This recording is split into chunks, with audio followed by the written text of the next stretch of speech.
The Vedas deal with the three gunas.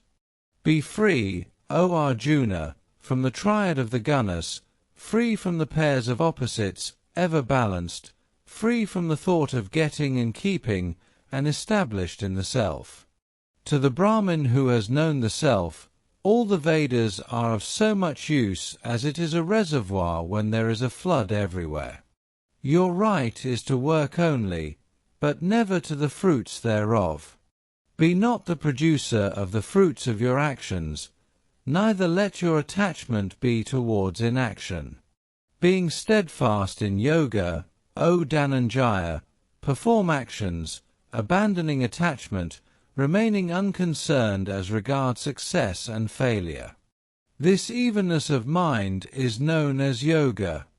Work with desire is verily far inferior to that performed with the mind undisturbed by thoughts of results.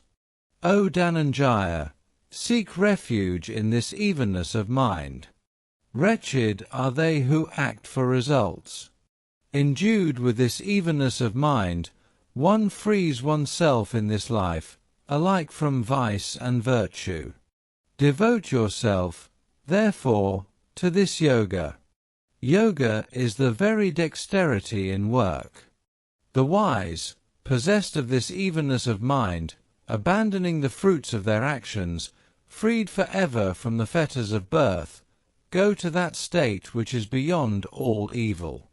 When your intellect crosses beyond the taint of illusion, then shall you attain to indifference regarding things heard and things yet to be heard. When your intellect, tossed about by the conflict of opinions, has become immovable and firmly established in the self, then you shall attain self-realization. Arjuna said, "What, O Keshava, is the description of the man of steady wisdom, merged in samadhi? How does the man of steady wisdom speak? How does he sit? How does he walk?" The blessed Lord said, "When a man completely casts away, O Partha, all the desires of the mind, satisfied in the self alone by the self, then is he said to be one of steady wisdom. He whose mind is not shaken by adversity, who does not hanker after happiness, who has become free from affection, fear, and wrath, is indeed the Muni of steady wisdom. He who is everywhere unattached, not pleased at receiving good, nor vexed at evil, his wisdom is fixed. When also, like the tortoise withdrawing its limbs, he can completely withdraw the senses from their objects, then his wisdom becomes steady. Objects fall away from the abstinent man, leaving the longing behind. But his longing also ceases, who see the Supreme. The turbulent senses, O son of Kunti, do violently snatch away the mind of even a wise man, striving after perfection. The steadfast, having controlled them all, sits focused on me as the Supreme. His wisdom is steady, whose senses are under control. Thinking of objects, attachment to them is formed in a man. From attachment longing, and from longing anger grows. From anger comes delusion, and from delusion loss of memory. From the loss of memory comes the ruin of discrimination, and from the ruin of discrimination he perishes. But the self-controlled man, moving among objects with senses under restraint, and free from attraction and aversion, attains to tranquillity. In tranquillity, all sorrow is destroyed. For the intellect of him, who is tranquil-minded, is soon established in firmness.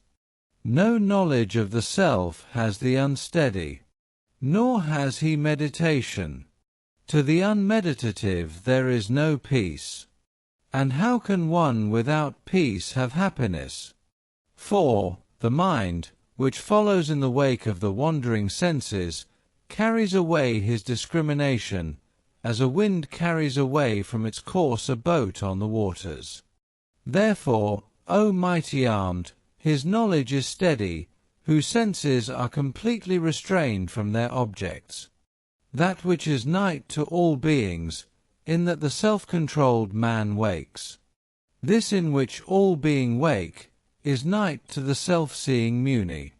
As into the ocean, which is full and still, flow the waters of the rivers without disturbing it, even so is the Muni, into whom enter all desires. He, and not the desirer of desires, attains to peace. That man who lives devoid of longing, abandoning all desires, without the sense of I and mine, he attains to peace. This is to have one's being in Brahmin, O son of Pritha. None, attaining to this, becomes deluded. Being established therein, even at the end of life, a man attains to oneness with Brahmin.